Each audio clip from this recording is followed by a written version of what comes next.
revolution has taken another dimension. It's more of a mental revolution across the African continent, and of course we are seeing drastic changes across political lines, economic lines, and even the social lines.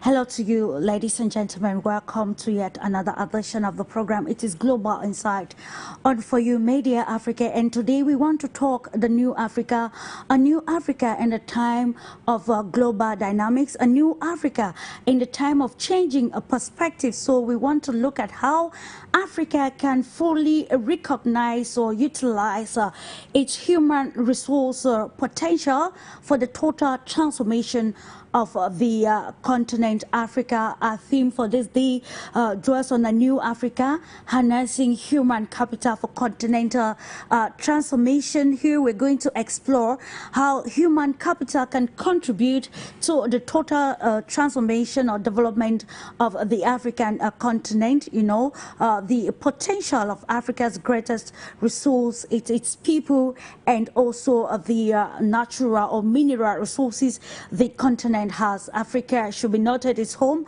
to the world's youngest population, with over 60% of its inhabitants under the age of 25. In spite of this demographic advantage, Africa often finds itself struggling with ills like unemployment, corruption, underemployment, and lack of access to quality education and training. According to the African Development Bank, harnessing the individual potential of Africa's human capital is the most sustainable key to economic transformation and social progress across Africa.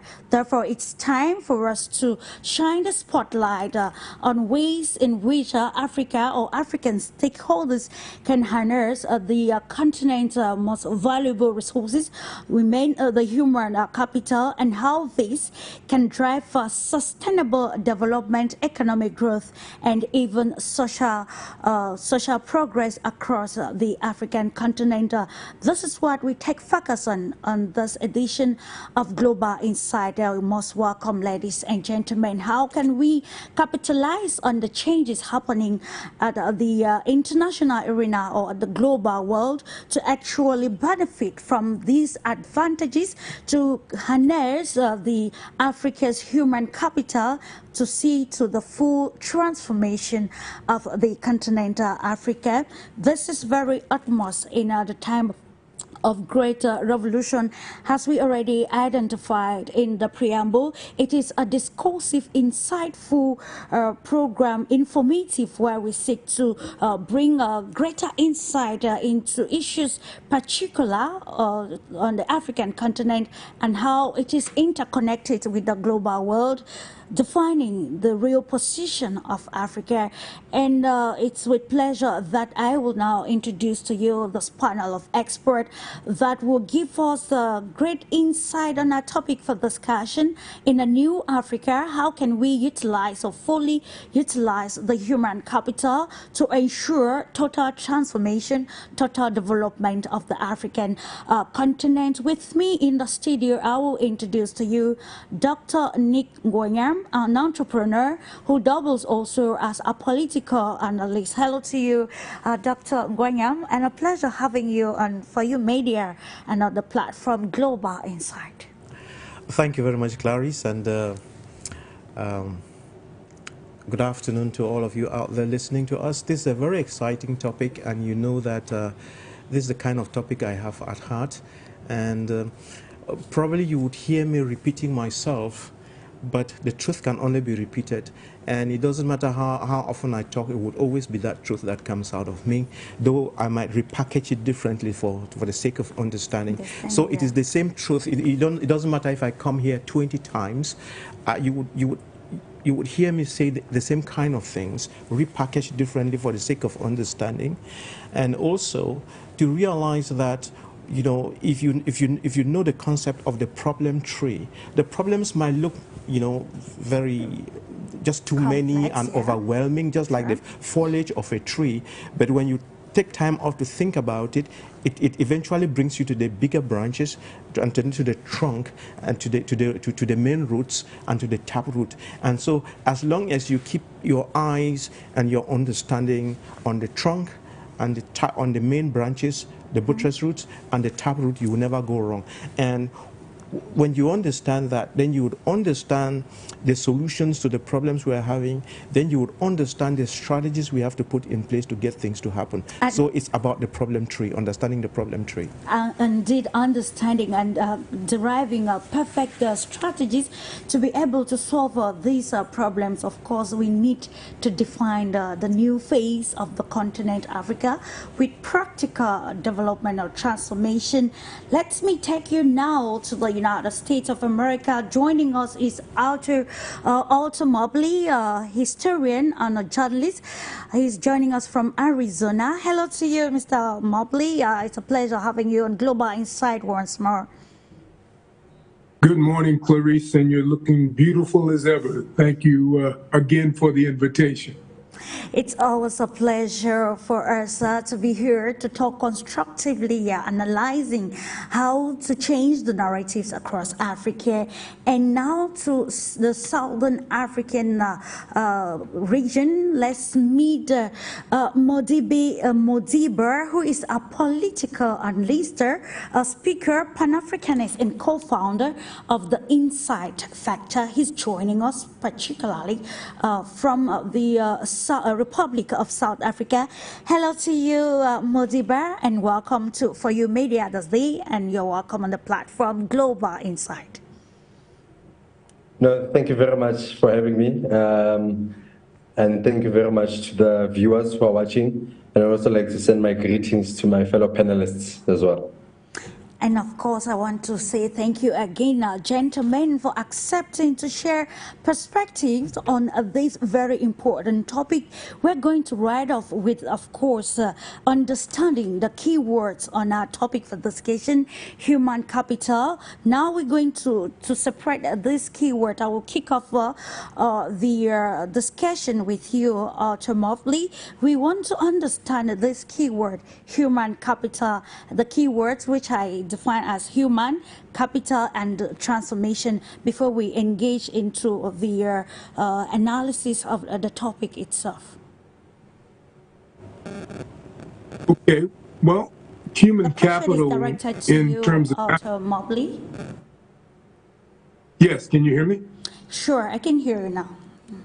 Oh, okay, human capital in terms of Africa is, I think, very vital. As you mentioned in your open, the average age for Africans on the continent is very young, and that qualifies and makes the rest of the world, I think, expectant that that would be a good base for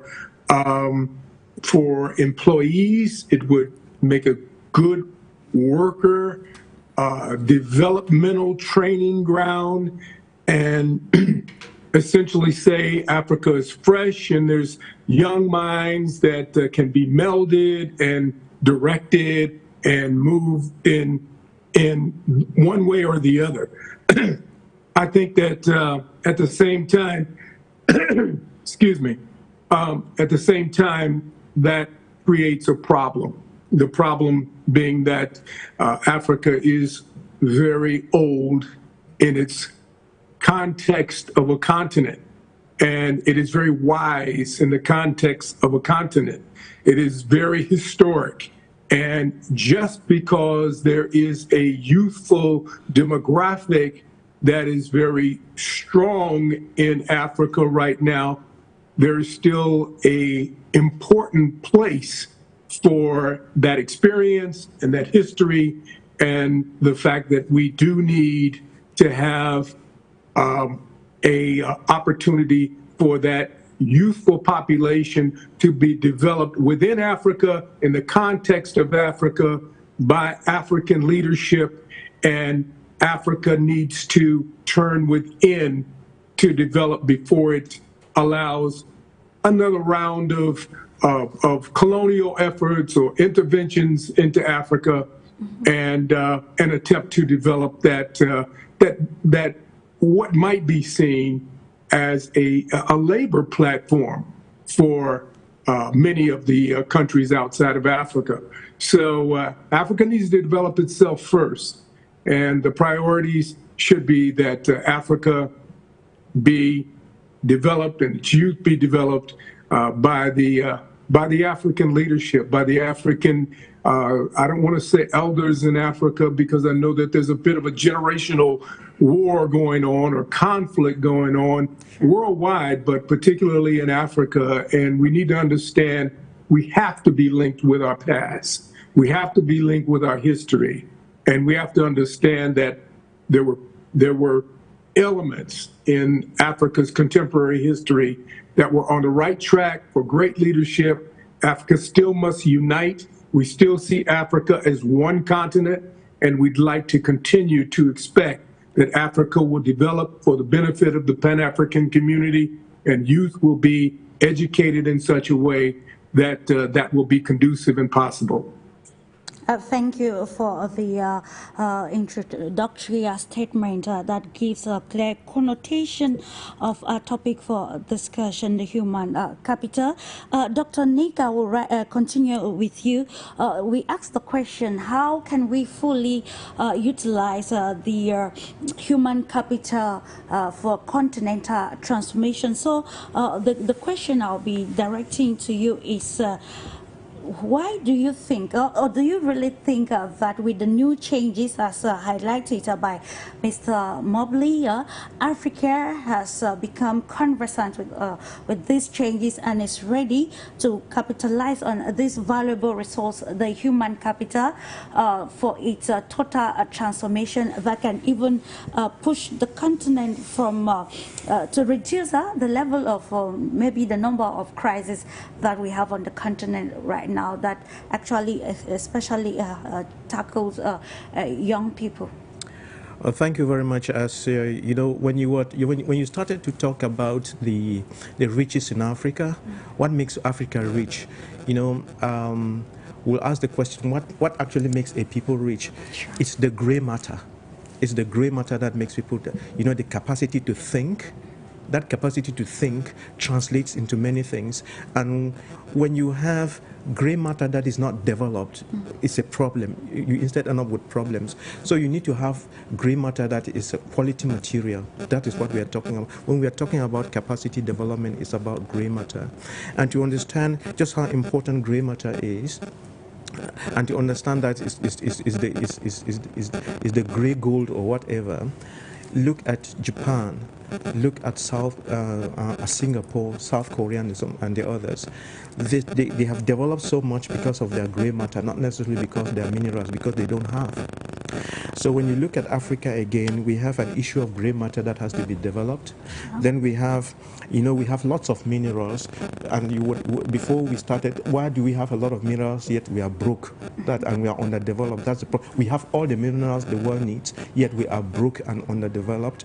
We have a youthful population, so it is that youthful population that we need to target and then do something about their gray matter so that they can come up to speed. That's the capacity we're talking about. Absolutely. And then don't forget we have a beautiful landmass, arable land. I understand 60% of our landmass is arable. I mean, it's good for cultivation, which we are not using at all. You know, we can say that we are not using it at all. So we have all these things that we are not putting to use, and that's a problem. And that's where we are going to be engaging most of our population. And we have a large youthful population. We can keep saying it over and over again, but the issue now is to make sure we give that youthful population the gray matter and the tools that they will be able to work our minerals, work our land, and you know, to add value to the systems. That's what we are talking about. Yeah. And then of course, you know, we also have a lot of fresh water and a great climate. So these are the things that Africa has, and we have not been taking advantage of them. And we have a lot of hawks and hyenas that are going to come in, you know, to take advantage of all these things if we don't wake up our own youth from sleep. So back to our problem tree then. You remember we are talking of a eucalyptus tree that has a nice, beautiful trunk with a very deep taproot that goes to the ground, very deep indeed.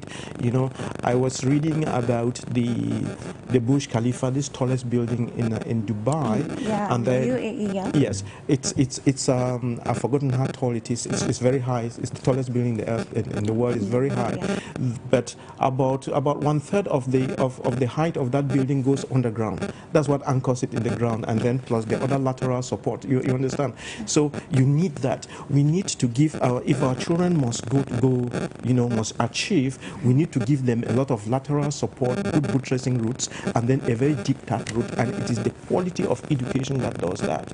And so if you ask about the quality of education, I would say it will be STEM education: science, technology, engineering, economics, and mathematics. That should be the core, to which you add agriculture and food transformation. You add leadership, financial education, emotional intelligence. Yeah. Then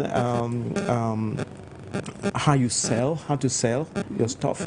So it's a bunch of things, but the core, that is, if we can change 80% of our youth in Africa to have this core material made up of STEM and all these things that I have mentioned, then we'll be on a good foot.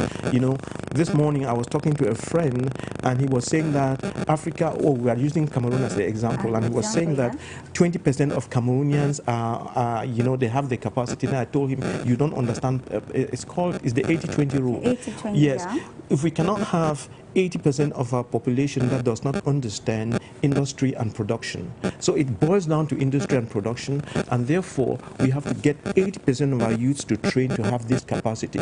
So what makes the world move is the proper human capacity, and to put it in context, our youth in Africa don't yet have it, and it's a race, and we have to go for it.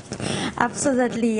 Your last words just actually touch the next question, which I was about to direct to MODIBE in South Africa. We're talking human capital, and when we want to look at the human aspect of it, we are talking the population across the African continent, and the continent is actually a youthful continent. And now the question, after understanding the potentials of the young people in Africa, MODIBE, do you think this population is ready to exploit the advantages of a new Africa?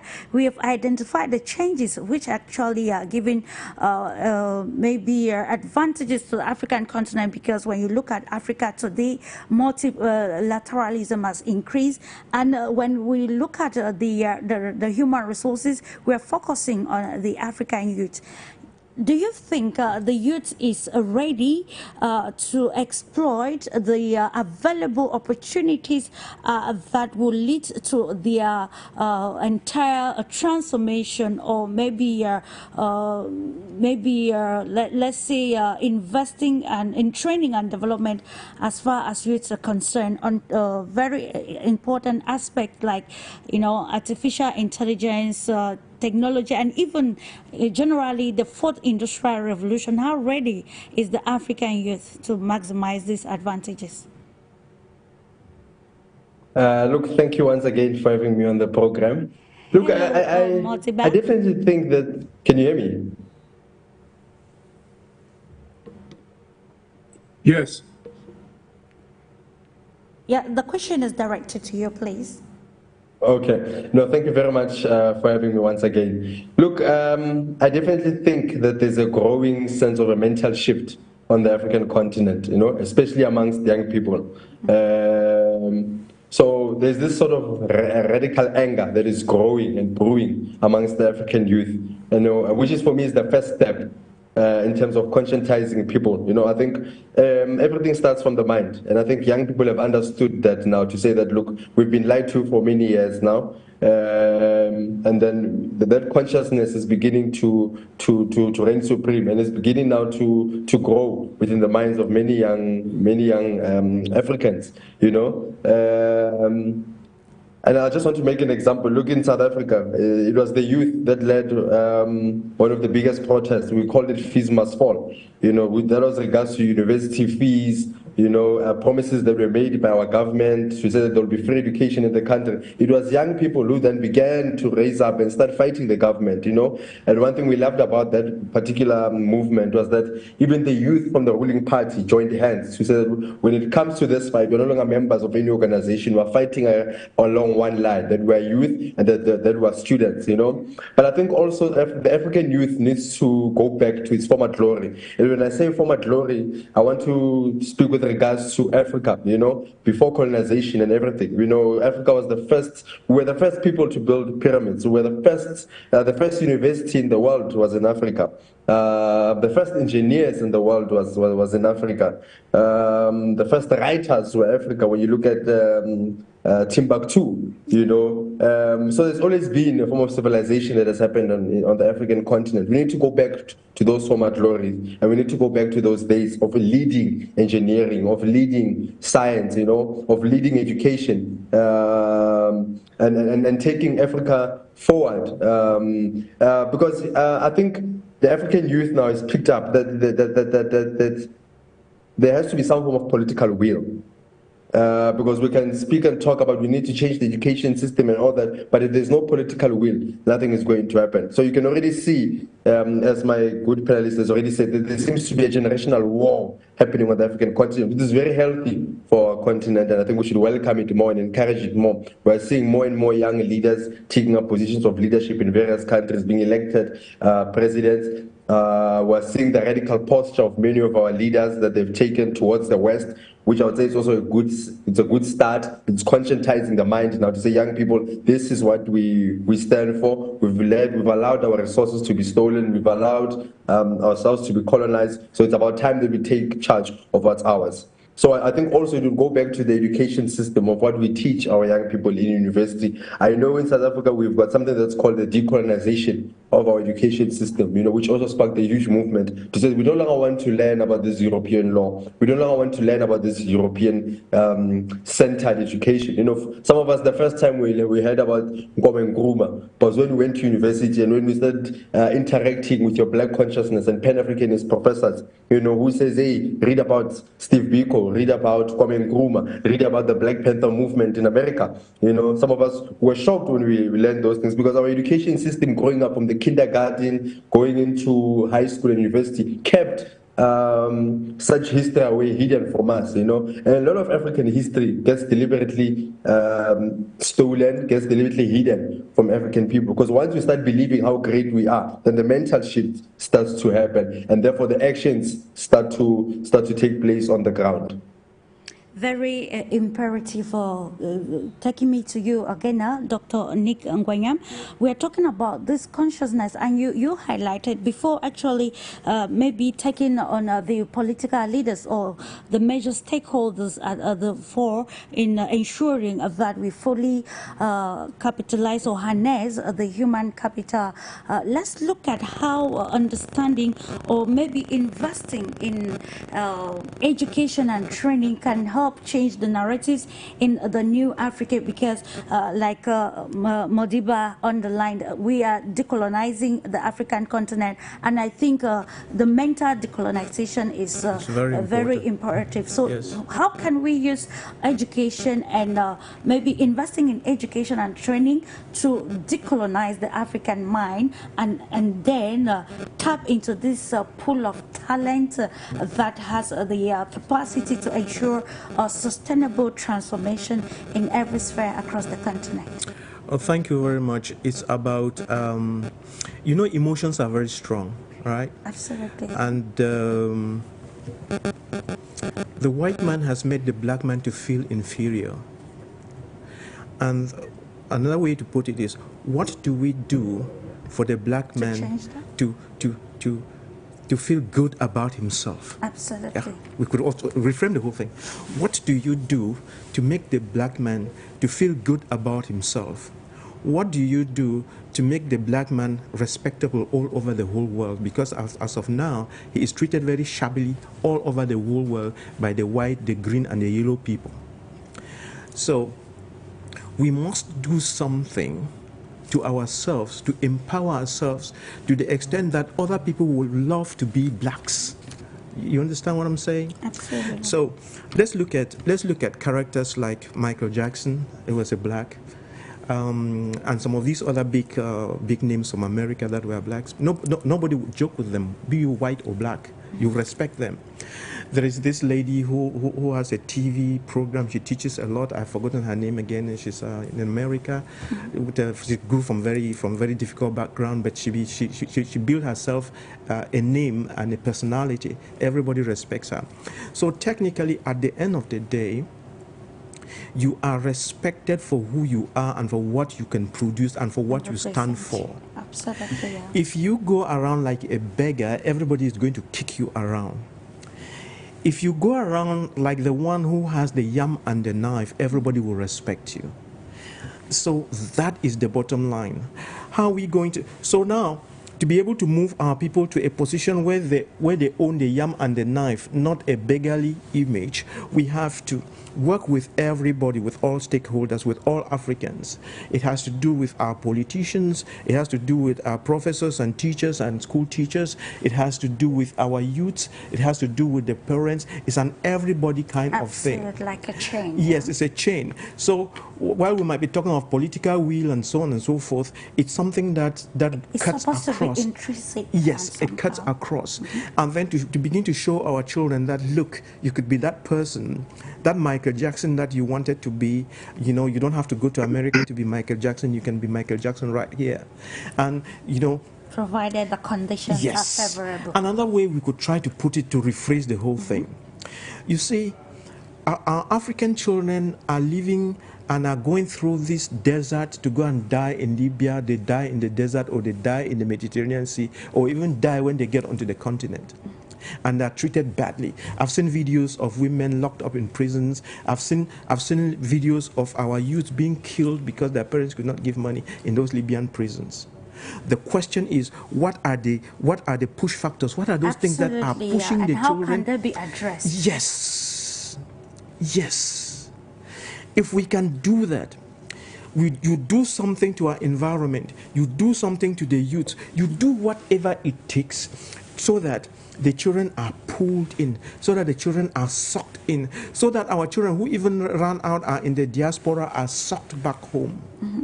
You would have solved the problem. It is that sucking back.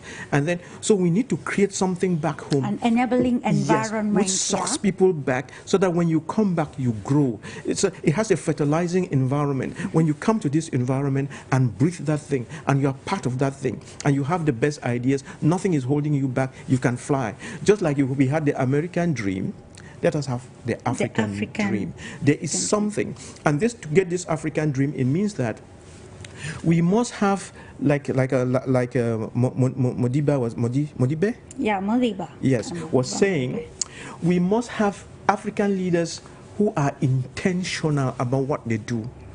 And you see the guy of Burkina Faso, that guy is intentional. Dead or alive, he's intentional. Yeah. You see the president who was assassinated, the other guy, the name has just gone. Yeah. You know, I mean, he looks very much like that one in his ideas, right? Sure. You see, that president was intentional, and even though he died, his ideas lived on. So it's about you being focused, being intentional, whether you live for 1 week or 2 weeks or whatever. You know, have a vision, have a mission, preach it to your people, and Thomas Sankara. Sure. Show them the way that my people, whether I'm living for 1 day, this is the way. If I'm dead, nobody should deceive you. This is the way. That's how you lead your people. And then you do whatever it takes for people to walk that track. So you go around and look, what is it that was stopping people from following this track? Take away all those hurdles and make sure that your politicians and everybody are following that track. Because one other sad thing about African politicians is that many of them, they join politics not because they have a vision and a mission or want to do something for the people. They join politics as a job. They look for a job. They look for something to eat. So if you are going to have politicians who are only looking for something to eat, then you're messed up big time. And Africa has tons and tons of those kinds of people.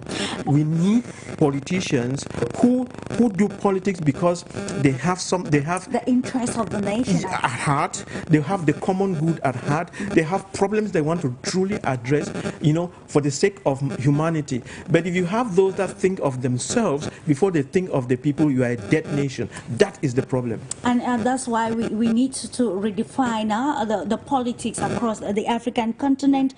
With you, Mr. Mobley, we have identified that we have some internal problems that can be set back to actually capitalizing on Africa's human capital to attaining this sustainable development that aligns so well with African Union Agenda 2063 and other developmental agenda that has been defined across the African continent. So the question with you, Mr. Mobley, we are looking at the other aspect of the human capital now, the mineral resource aspect of it.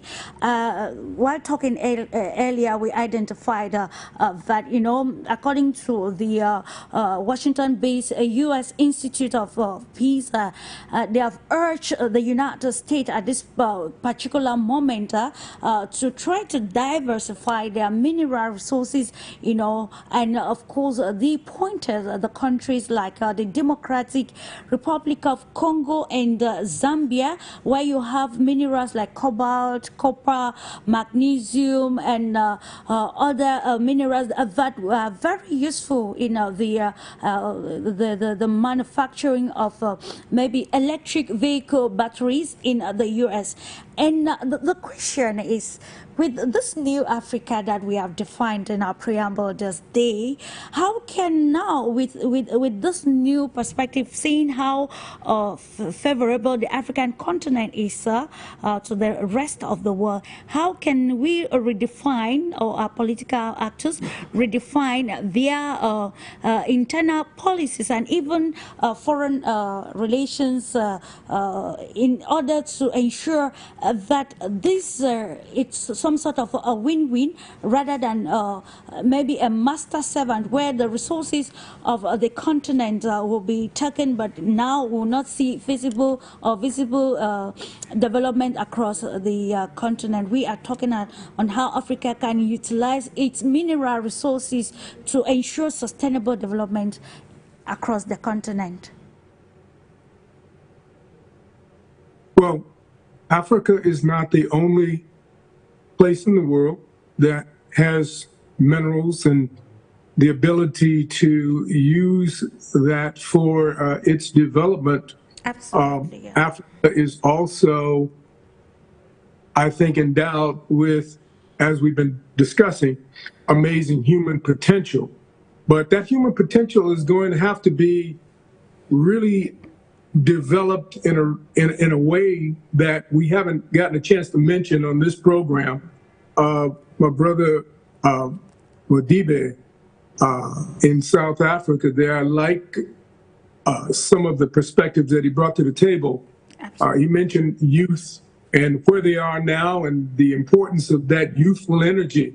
That youthful energy has a history. It goes back to Soweto and the Soweto uprising back in the 1970s and 60s, when young people were very agitated about what was going on under the apartheid regime and our efforts to throw that off. That was a very necessary challenge. What we don't want to see in Africa is a reintroduction of the kinds of things that have caused tremendous suffering and problems throughout Africa for the last 100, 200 years. Before that, Dr. Necker was discussing some of the things that developed out of some of the other cultures in Africa historically that were very, very dominant, very instructive to the world as to what civilization really was, how to operate a government. That came out of Kemet, which many people call Egypt now, which is not even an African word, it's a Greek word. But Kemet was the population, the Nubian populations, the cultures, as MODIBE mentioned in Timbuktu, where the Dogon people and the people of the Western Sahel region were very dominant and prominent, the kingdoms of Mali and Songhai and the kingdoms of Ghana. We have a rich, rich cultural history in Africa that Africa should build on. That was interrupted. That was interrupted by colonialism. That was interrupted by the intervention of Europe, and the development of the United States became secondary and subordinate to the suffering and the development and underdevelopment of Africa as a result. Africa was used and manipulated. We don't want to see that happen again. We don't want a repeat of that. And when I mention the dangers of having a youthful audience and a youthful population in Africa, is that you don't bring along that history. The history that we are acting upon these days is based on a primer that is set by Europeans, and it was part of their efforts to subjugate. From your first introduction to education and schooling as a child to the time you graduate from high school or the equivalent getting to the college level, you are taught how to submit to white supremacy. White supremacy has always been the factor that has dominated African people internationally. That's why we suffer. That's why we don't develop properly. But Africa offers an opportunity for us to have a base where we can develop properly. And Africa needs to rethink where Africa is going. Yes, you have resources. You've got over 50% of the world's really important industrial resources are only found in Africa. A lot of them are only found in Africa. The rest of that is found spattered out around the world, but Africa cannot be a place where other people come to dig, where other people come to mine, and where other people come to disrupt, because mining is a very drastic way to try and enrich yourself. Yes, you have minerals under the ground. You have minerals under the ground everywhere. But everybody is not trying to dig up their lands and their countries for the benefit of selling what they have under the ground. We have to be more cognizant of the need to really intelligently manage resources in Africa. So we need to teach young people that conservation and proper development, and have that juxtaposed and in tune with an ecological idea of where we want, how we want to live in Africa, how we want Africa to truly develop. And the last thing I'll add is that, you know, we look around the continent, look what happened in Libya, look what's happening in Sudan right now, look what happened in Zimbabwe, and we understand that just because you develop one spot in the continent, that you develop some independence, some political leadership, and some strategies of how you can progress, doesn't mean that you can't have that undone, that can't be compromised. The European and the American ideas of what Africa is are very different from what Africans see themselves as being. And we need to understand really deeply what that means. We have two different trajectories where Africa is concerned. And if you look at some other places in the East, you might think there's three, but there's actually two. There's the African way of doing things, and then there is the Western way of doing things, which is always been a detriment to Africa. So we really have to be cautious about how we take this. Unity of the continent, as Kwame Nkrumah said, the most important words that come out of Kwame Nkrumah's mouth were Africa must unite. And we've yet to understand what that means. We've yet to implement a strategy to move towards that kind of unity. And it means creating one Africa where we are all working together, because that is the only way we can manage resources, we can manage the political, we can manage the other things, education, healthcare, and all of the other strategies that need to develop. We have to work together. All countries in Africa and all states in Africa need to work together to achieve that. And if we miss that opportunity, then we're missing the point of what's happened historically and what our leaders have tried to teach us.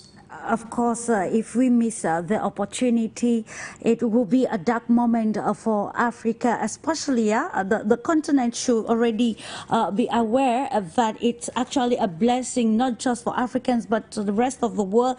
And you talked about unity in trying to protect the sovereignty of African countries, unity in protecting and harnessing properly its human resource, human capital. Coming back to you, MODIBE, you quite mentioned something regarding the political will of our leaders in ensuring that Africa actually takes full control of what happens on the African soil. We are in a world of drastic changes, and the crisis at the international level has actually opened a new phase of major powers that have been across Africa, and we see a new sphere of influence across Africa, and countries redefining their foreign policies on Africa. We see the U.S. capitalizing on commercial diplomacy. We want to look at the place of the political leaders in capitalizing on this alone to change narratives across the African continent. What strategies do you think the African leaders, especially the new generation leaders that we have today across the African continent, what strategies can they use to redefine policies that will protect its human resources and ensure its sustainability and sustainable transformation and development of the continent Africa? Look, I think Africa has been underdeveloped for such a long time, and because we faced colonialism, the scramble for Africa, because of things like apartheid, we've been deprived for a very long time, you know. But I think now we're beginning to see a sense of radical shift. And I think Africa finds itself in a very interesting position globally. And I think this is the right time to make the right changes, the right time to make the radical changes that we need on the African continent. Look, I would say that looking at that, we've been underdeveloped for such a long time, and that there's that element of skills that we might not have acquired and that we still need to learn. I would say that, look, the issue of African unity then comes into play. That when we go and discuss, when our presidents go to the African Union and sit in that meeting, what are the conversations that they're having themselves? When some of them are called by the US for meetings, when they're called by Russia for meetings, when they go to China for meetings, the message must be simple. You know, we know how the West has come into Africa, has taken our resources. We know how the French have come and taken our resources. You know, we know how Britain has taken our gold. There are more gold reserves sitting in UK than are sitting in some of our countries. Yet the UK doesn't have gold. We have the gold. So we must ask ourselves those kind of questions. So, but our leaders need to start being intentional. And they need to be, and they need to now be very direct in what they want and be direct in their approach. You know, I liked something when I was in Russia for the Russia-Africa Summit, and the leader from Burkina Faso, when he openly said to Putin that we welcome you to our country, but you're going to work on our terms. We are saying to you, help us build our energy systems, help us build our nuclear systems. But that does not mean that those nuclear systems are yours. You know, help us develop them since you have the skill. But at the same time, since you have the skill, teach our people how to develop the skills. You know, teach them how to end up being industry masters like yourselves. You know, so we can't always go to Europe and go to Russia and say, you know, come help us with skills, come dig our gold. Then they dig our gold, they leave, then they come sell it back to us because we don't have the skills. If the US want to come to Africa, they must come on our terms, you know. But now, because you see that America is losing a bit of ground on the African continent, the French is losing a bit of ground on the African continent. We saw how Niger and Burkina Faso have thrown out the French out of their countries, and many other African countries are following suit as well.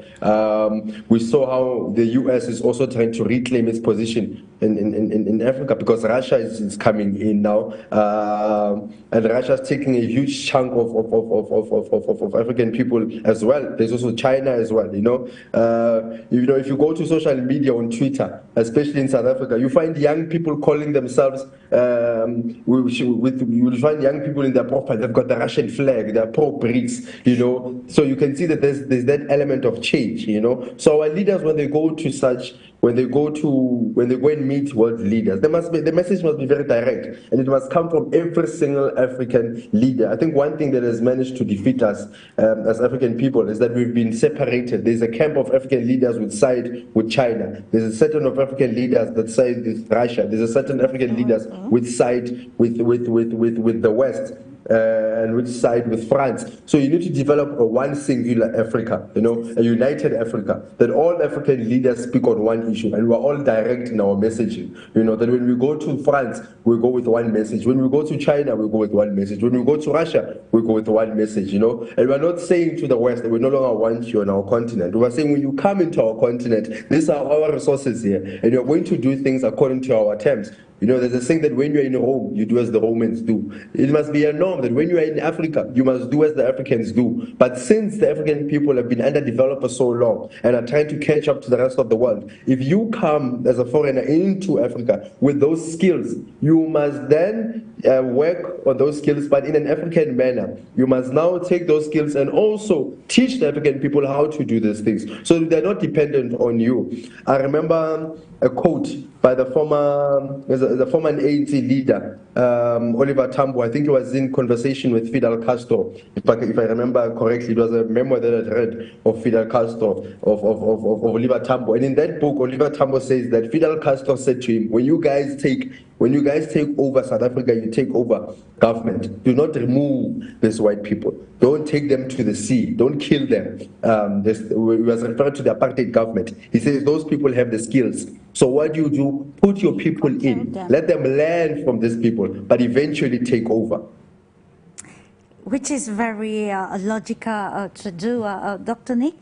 We continue in the same light, given what MODIBA just pointed. It shows that the African Union, which is Africa's #1 institution, has actually much work to do in contemporary Africa with great changes. And when we talk about leadership and the political will, you want to elaborate more on if these leaders can attain the milestone that they are anticipated at this particular moment. Is there that political will? Are they intentional, and do they have the capacity as far as being intentional about changing the continent is concerned? Thank you very much. When MODIBA was speaking, I was listening very intently to what he was saying. Absolutely. And he was saying some very nice things there about training and the transfer of skills. And even before I answer your question, I think I read somewhere where someone said that, you know, when he was giving us an example, and I think the good example was coming from Nigeria or somewhere like that. You see, like when we want to build roads or some structures in our countries, the government signs contracts with these foreign companies to come in and build. And the unfortunate thing is that we usually sign some of those kind of contracts where the people come in with everything that they need, including their drivers and their cooks and their sweepers and everything. They just come as a package and do whatever they are doing, and then they leave. And to the extent that they will build some very fanciful buildings, and 30 years afterwards, they have to come back to be able to replace the toilets themselves and the lights, while we only sit there and are drinking. That's a bad formula. And that's what we're trying to change. Yes. So what happens in Nigeria, for instance? Let's say in Nigeria, the government wants to build a dam. And this dam is very complicated. First, in the contract, it would be written that, you know, okay, whatever company, whether you're coming from Switzerland, China, or wherever, fine, you're going to, you know, these are the terms. Yes, you will build a dam, but 25 or 30% of the engineers must be Nigerian. They must be part of it. Yeah. If you are going to bring everybody from your place, I mean, top, you know, the engineers and the part of the management, yes, the strategic, yes, must be there, so that they learn how it is done, so that they are part of it. It's a practical field where they have to go and also be part of it. So when you build the first dam, they watch. When you build the second dam, they participate. When they are building the third dam, they take over. That's how it goes. Not that eternally for 100 years we keep watching and others are building and going. That is the way we should go. I mean, it's the formula, it's the structure, because we don't know everything, so we must learn. But there must be a slide in, slide out process, where when people who have the skills, when they come, you don't just give them a blank check to do what they want. They do it according to your terms. Your own children must be part of the process, not just to go around and drink tea with them, but be in such a way that by the time they are doing it the third time, it's your own children who are doing it. That's the only way. It's effective transfer of technology. Now, back to your question. You know, so when I talk a lot, sometimes I tend to forget. The question was just in line with what MODIBA said, including concerning the leadership. So, leadership. We're looking at the capacity of leadership in Africa to attain this milestone. At the AU. No, the problem is, this is the problem. This is the problem, which is not a problem. Once you have understood it, then it's no longer a problem. Sure. We have a set of an older generation leaders who are of the analog age. Era, they are of the analog era. And the world has moved on into the internet and digital era. So there is this phasing in and this phasing out and phasing in kind of process. That's where we are now. Now, the old generation don't understand what we are talking about. The old generation are the one that still have a colonized mentality. They work more for the white man than for themselves and their people. So we are saying that if you are talking about, and those are the people who are manning the AU. That's why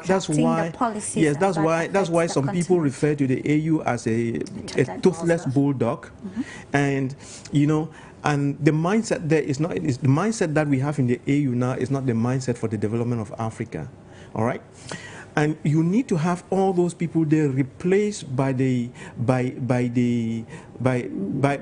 Sonkos, by like the guy of Burkina Faso, like the guy of Gabon. That's the kind of mindset. It is that mindset we need to reach a critical mass, where that mindset is the one driving the continent. Are you with me? Absolutely. It is that critical mass. When we reach that critical mass, Africa is gone. And what the white man and the others are going to try to do is to stop. And we can already see that happening. But they cannot, because now we have the internet age. All these people are younger, and everybody understands it.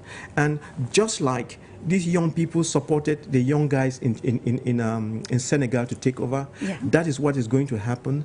And now, when the Chinese and the whites and the Russians are coming, it will be the kind of discussions like MODIBA said. It will be win-win. A win-win indeed. Operating on our terms. Yes, we operate on our terms. Not that you come and tell us what to do, because as of now, what the people do is they come and sign contracts with the old people, go into the forest, and then they cut the forest as they wish, or they take out the oil as they wish, and they are the ones tell you how much oil they have taken out, and your people are not there to confirm how much oil went out. So this is going to stop.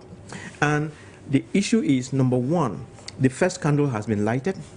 Indeed. Yeah, and that first scandal, that first scandal in Africa is Mali, is Burkina Faso, is Niger, is Senegal, is Guinea, and it's Equatorial Guinea. Yeah. That's the first scandal that has been lighted.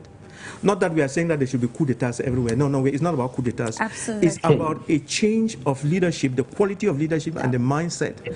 As we begin to have more of that, that's how Africa will be shifting into the right direction. And before you know it, Africa will be on her feet again. That is what we are looking forward to. Indeed, looking forward to see that the continent takes its position at the global level and define its voice, you know, conversant with all the changes. It can help now our leaders to be very firm when engaging with partners, be it the United States, Russia, China, and you can name the rest. With you, Archie Mobley, now we're looking at the issues which are quite interesting, you know. How do you think now, with in standing in unison with the new generation of leadership, and now the aspect, the human aspect of the capital, human capital that we're talking about in being harnessed, how can we get the youthful population more engaged in the political life of the continent to ensure that they understand the stakes, so that when they fully take over, the pattern will be smooth and will take Africa faster to attaining that change that is very visible in every aspect, that will transcend into total development? Because people you still hear some young people like, we are not interested even in the politics, because it's not gonna change anything, because the current president will still be there. So how can we teach them into becoming more engaged in the political life of the continents to drive this change and help to protect and build a strong human capacity that will ensure sustainability in every aspect around the continent? Yes, good question, Clarice. I work with young people and students every day at the university level, and we're training journalists to go around the world and tell great stories and do wonderful things. Dr. Neka mentioned gray matter when we started this conversation, and I think that that's important. Gray matter really does matter, but it doesn't matter what the source of that gray matter is. Sometimes it's going to be in young people, and other times it's going to be in your elders and those more experienced people. We can't forget, when we talk about AI and we talk about digital, I'm a technologist, I own a technology company. We have some of the most advanced technology in the world that we are deploying in conjunction with AI. We invented AI, we invented the digital.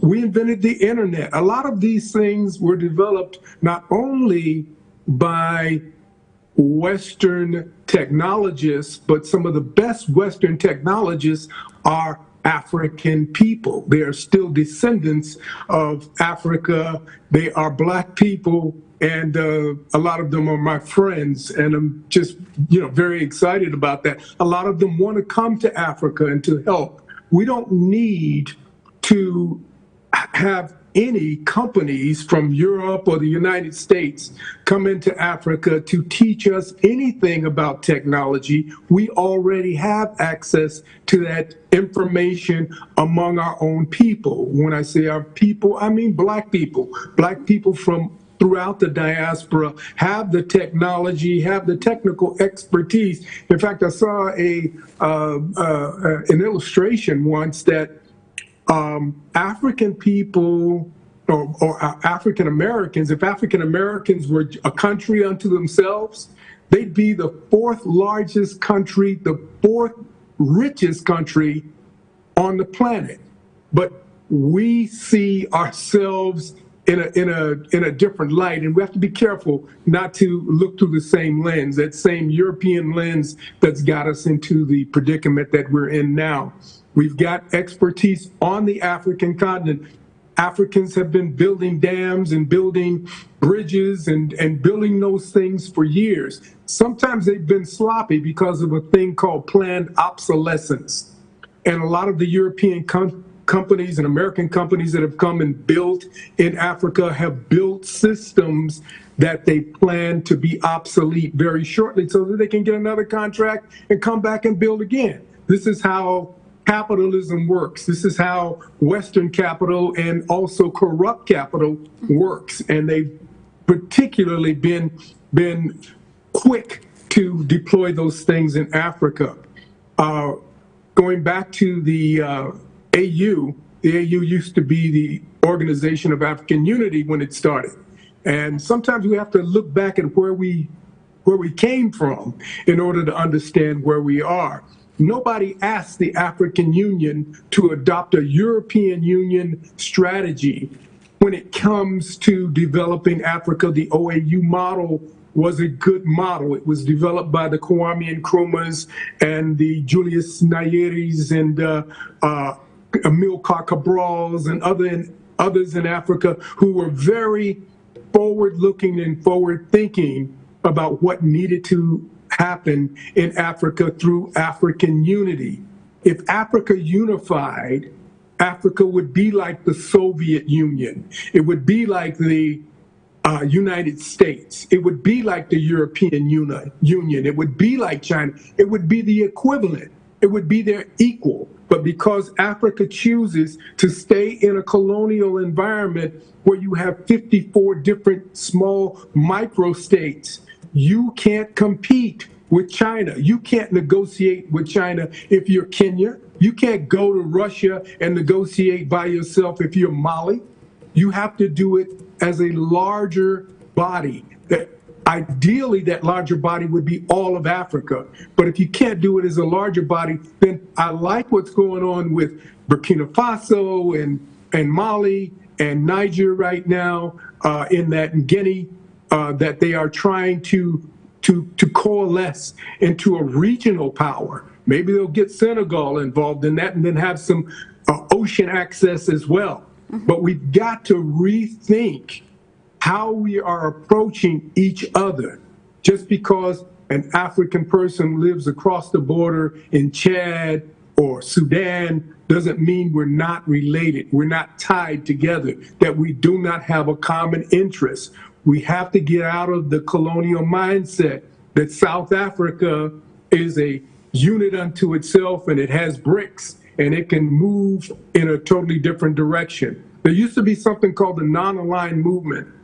And the non-aligned movement was an effort to say, we're not with the East, we're not with the West. We're not communists, we're not capitalists. We are African people. Africa was central to the non-aligned movement. And it said, we are African people and we will choose who we do business with. And we'll do business on our terms. We'll do what's important and what's conducive for Africa. We've got to get back to that strategy.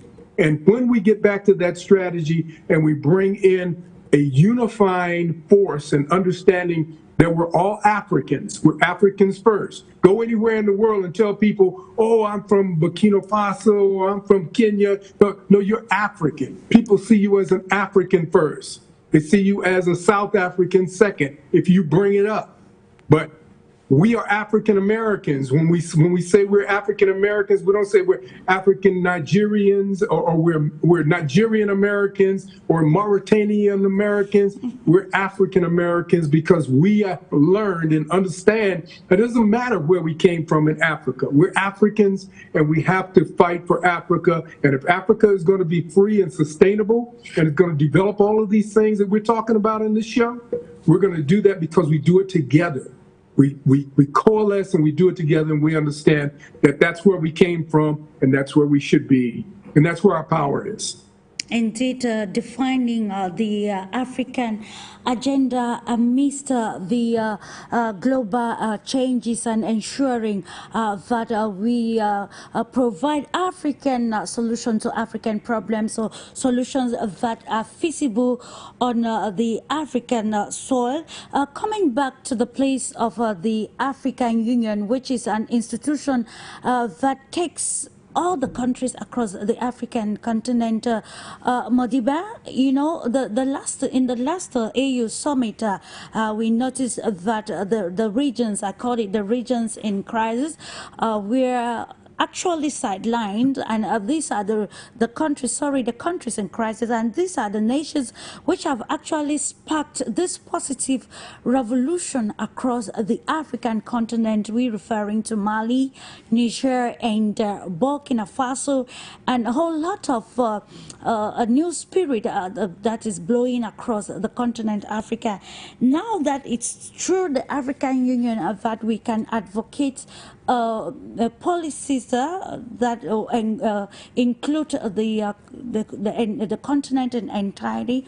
How can we address these problems that will stand as, or that already stand as impediments to Africa's new agenda in the new world? We are talking about addressing the problems in the African Union, sidelining the countries actually taking for the revolution, decolonization revolution, and then them sidelining these leaders, and also see how we can address this and include new policies in Africa's agenda. I remember it was yesterday the president of Ghana, Nana Akufo-Addo, was decrying the coup across the African continent and saying leaders should unite to put an end to this. So how can we address this, and what is necessary at a particular moment to see that drastic change that we need in the continent at the moment? Look, I think for a very long time we've had a very weak and useless African Union. You know, it's absolutely done nothing for African people, and it's deliberately, it's you know, as a young person I can say it's wasted our time in reaching our targets.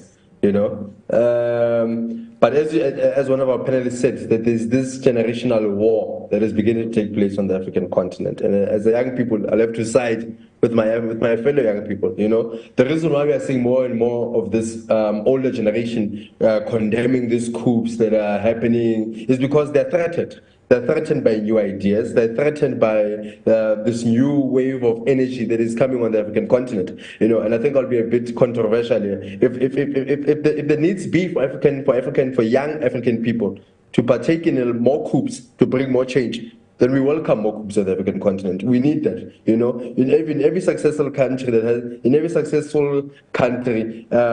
has to be a revolution in order for it to work. You know,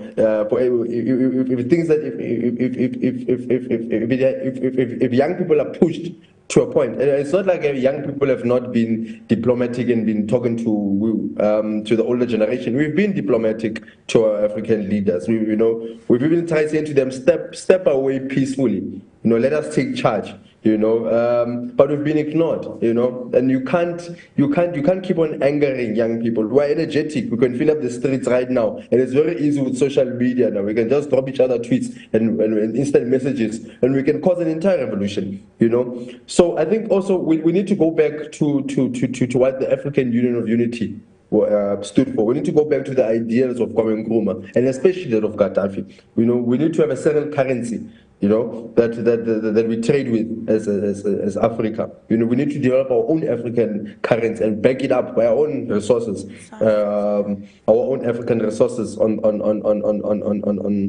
the country, you know, on the continent. I mean, so but you know, if the push comes, that smaller states like your Mali and your Burkina Faso must create their own African Union, then they must go for it. They must go for it. They must have that regional integration, and more African leaders will join them. You know, more and more African leaders, when they realize that we don't want to move this side, you people are not listening to us, we'll rather side with Burkina Faso. And that's something that is growing on the African continent. That's something, there's that growing agency that is picking up amongst the young people. But I also want to say that the reason why Africa is like this is because we've been infiltrated too much. We've been infiltrated by foreign intelligence.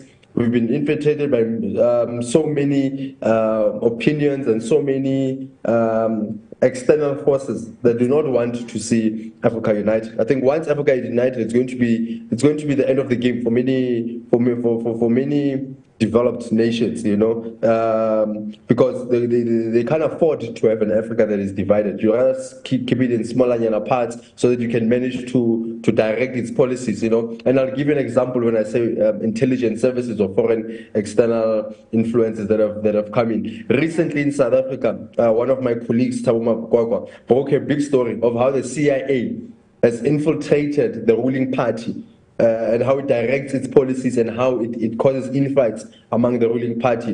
The American embassy didn't want to respond. They said they didn't want to comment on the issue. The state security minister took the fellow journalist to court, stopping him from releasing this damning report. So it just shows you how foreign intelligence has destabilized Africa. It just shows you how foreign intelligence services, some of them, have worked deliberately to cause divisions amongst the African people. That's why you'll never see an African Union that's going to take the African people forward, because it's been fragmented, it's been divided, it's been messed with, So therefore, we welcome young people who are taking up the revolution on the African continent. If it means that that's going to bring about the necessary changes, then it must be welcomed. Let me stay with you, MODIBA, talking about the latest revelations in South Africa, identifying the CIA spying on the ruling party and causing the wrangling. And now let's look at the role of the media and even the civil society in addressing some of these the problems of let me call it neocolonialism that is actually coming now across the African continent. What's the role of the media and civil society in addressing this? Look, I'm very happy you touched on that, but I think that's a very important question, especially that of the media, because I think media has the fundamental, it has the power to change opinion. The media has got the power to make people love you or to make people hate you. We saw that in South Africa. We were told that nuclear is bad and all those kind of things, and we believed it because it was fed to us on a daily basis, constantly. It was fed to us, And many of our media organizations are white-owned, are Western-owned, they're French-owned. So therefore, the content which is there is going to be pro-West, anti-Africa. It's going to be anti anything that seeks to develop Africa. So the media itself has to be decolonized, and that's why some of us started our own media platforms, which now are amongst the fastest growing media platform in South Africa, and giving mainstream media a run for its time, because people no longer trust what you can call mainstream media because of how it's been owned by the West and how it's been pushing certain agendas. We saw that in Libya itself, how media contributed to the mess in Libya. They spoke about how Gaddafi was the most useless leader and all sorts of things, to dilute the people. It happened in Zimbabwe. And people often forget that at some point Robert Mugabe was loved by the West. He was more loved than Nelson Mandela. He was seen as the person who's going to bring big change to Zimbabwe. Until Robert Mugabe said Lancaster resolutions, then the media turned on him. They said he's a corrupt leader, he's a dictator, and all sorts of things. So I think African media itself has to be intentional now. It has to be deliberate, and it has to be strong and firm in its messaging. And how we portray our African leaders, how we speak about our continent, and how we speak about ourselves. So it's about time that African stories are told by African people and that we direct the narrative that we want. And indeed, of course, African stories being told by African leaders, and it is when by African media, I beg your pardon. And this is the fact that we have media plurality across the African continent. Dr. Nick shows it revealed the I call it the rhetorics or the manipulations of Western media, especially on stories that pertaining to the African continent. Now we want to look at how we can maybe engage in maybe the quality of partnerships or collaborations that countries can engage to ensure that the changes that occur in Africa actually transcend to the practicality, like Modiba was talking about the African media, we can be aware of these great revolutions that are occurring and being at with the Mali, Niger, and Burkina Faso being at the forefront. But what the other media is broadcasting, it somehow it contradicts it, and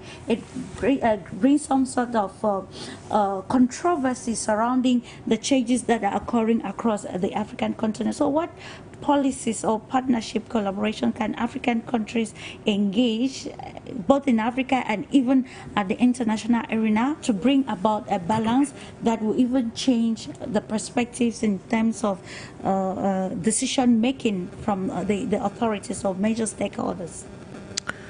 I read somewhere, I think it's on social media, I don't have the words exactly as they are, okay, that if the lion were to write the history or the story of the sheep or the goat, they would never win. You understand what I'm saying? Absolutely. Yeah. Which means that if the Africans, as long as the African story is told by foreign press with their own interests, they always pull the blanket onto themselves, which means that the African is always left vulnerable and is portrayed as the villain, is portrayed as the thief, is portrayed. I mean, you've seen American films, right? The black man in an American film is always either a thief or the cleaner or something. It's only of recent that, relegating the position all of those the kind of black man, things. yeah. So that's the point. So it's not about trying to negotiate with the BBC what they should say about you or CNN what they should say about. Yeah. It's about you looking within you and developing your own, so that you tell your own story. Don't wait for another person to tell your story. You will never get it right. So start telling your own story in such a big way that nobody can do anything about it. Start bringing your own truth out there and laying it out on the table. So make as much noise as you can about who you are and what you're up to, and then. So that's it. If you're going to be begging somebody to tell your story, you will never do it. So, and these days with technology, internet, CNN and BBC, they don't have the monopoly of satellite communications any longer. Everybody can do it, except of course that probably they have a wider reach. But even then, with satellites, like here, what we are saying now is watch the world over. Absolutely. So they don't have that monopoly. So it's about coming up with the kind of programs that would galvanize all Africans to be together. Like global insight. And what we ought to do is to try and find out what can we do so that when it comes to the communication, we say, hey guys, everybody communicate on development. Absolutely. Communicate on pragmatism, communicate on economics, communicate on agriculture and food transformation, communicate on how we bring up our children, having some key things that we communicate on. And the communication should not just be talking for the sake of talking. Yeah. Our kind of communication on Africa, like what we are doing now, if you listen very closely to the way we have been talking here, is more of an amphitheater. It's more of a classroom. Absolutely. It's more of professor. This is delivering a lecture, to guide the mind of Africa. Absolutely, that is the way. That is the kind of communication we should have. And if you look at what we are doing with our radios and TVs and so on and social media, we should reduce the number of hours spent on entertainment. Absolutely, we should reduce the distractions, the cinema, the dancing, because like even another thing, when the Africans do the TikTok, it's all about dancing and nudity. Some stupid things. Yet when the Chinese do it, it's about engineering, it's about technology, it's about productivity. So it is this kind of changes that we need to be bringing on board. Absolutely, and then that is canalizing the energy of all the communication sector, canalizing the energy of all the youth, those that watch these things, so that we begin to. It's a kind of positive censorship of what we feed the people with. Are we giving them an enriched porridge with milk, or are we just giving them just porridge, maize porridge? So we need to, the mind is a very strong organ, and we need to be intentional again and build the minds of people who watch and listen, so we know what we are feeding them. So what are we feeding from as early as nursery school, primary school, secondary school, and university? We canalize them so that by the time they're coming out of the other end of the industry, they're polished. Absolutely. So it's not just leaving them. As of now, we are just like some wild horses running on the hills and so on, everybody doing his own thing. But if that AU were worth its salt, this is the kind of thing they would be doing. You know, there should be an AU radio, AU television, and so on, into which other nations tap into, so that Africa is speaking in one language and speaking something worth its salt. Indeed, it's about Africa speaking using one language. And we are going to round off this conversation with you, to Mobley, in the same perspective, looking at the selective exposure. We actually highlighted that we are in the digital era, and with the increase in technology or development in technology, Africans are now aware of the politics, the narratives around the world, and especially on international relations.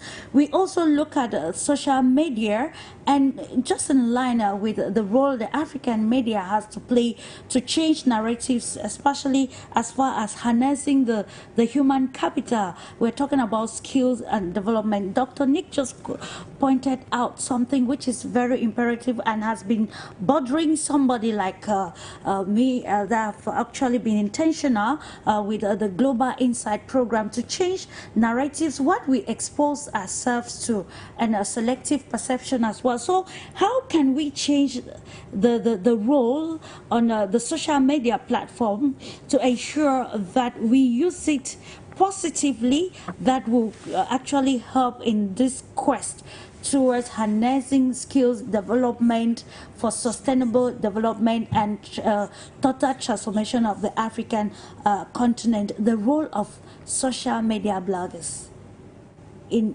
attaining the dream of Africa, in attaining the African objective in contemporary society.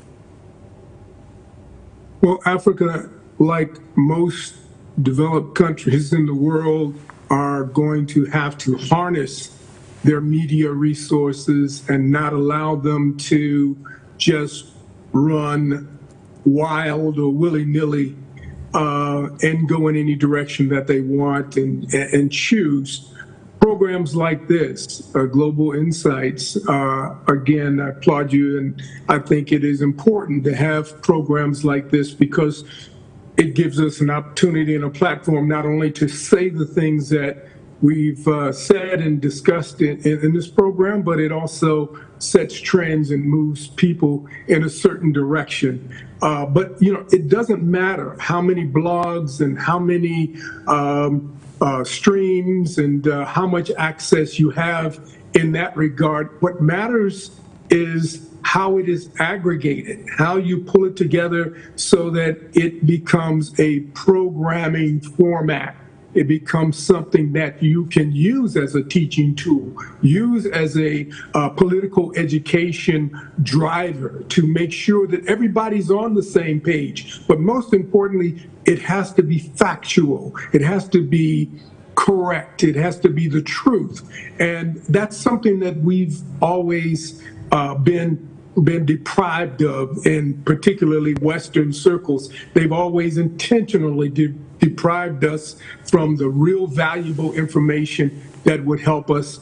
Nobody's going to teach you how to liberate yourself. Nobody's going to teach you how to free your continent. Nobody's going to teach you how to organize and unite Africa. That's not going to be something that you're going to get very easily from the BBC or NBC or CNN or any of that organized media. It is going to be done by African people, small grassroots organizations that grow. And we can do that now because of the internet.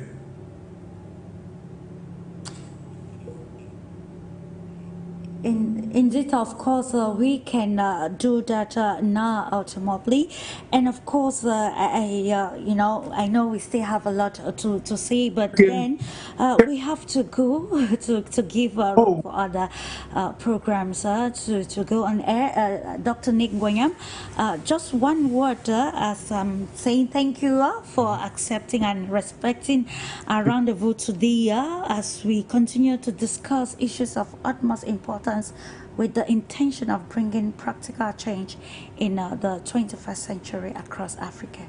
Yes, even though we've been talking about skills development, capacity building, I think we should not forget the fact that and mention that, you know, in all our successes, whatever we call success, 25% will be due to this pragmatism, Absolutely, the skills and so on, but 75% is actually character development. And let's not overlook that if you are not of good character, you are just a very nice thief. It doesn't matter who you are. So let us not forget that character, it starts with character and ends with character, good behavior, respect for each other, respect for yourself, love for one another and so on. If Africa doesn't have love, it doesn't matter what else you give Africa, nothing will work. Of course, attributes that can make or build a good leader that will advocate the agenda of the African continent in the multipolar world. I want to thank you, gentlemen, again for the great, insightful, discursive analysis given to a topic for discussion. Does the patterning Africa harnessing its human capital for sustainable development and transformation across the African continent in every sphere. Thank you again, ladies and gentlemen, for trusting your Pan-African Television for you media, appreciating, of course, the technical crew for ensuring a smooth run of the program. Thank you so much. And now we're going to draw the curtains into today's edition of the program, but don't go away. Keep having a lovely moment in the company of our transmissions. Remember, it's about defining the African agenda to suit the changing world. Thank you. Bye.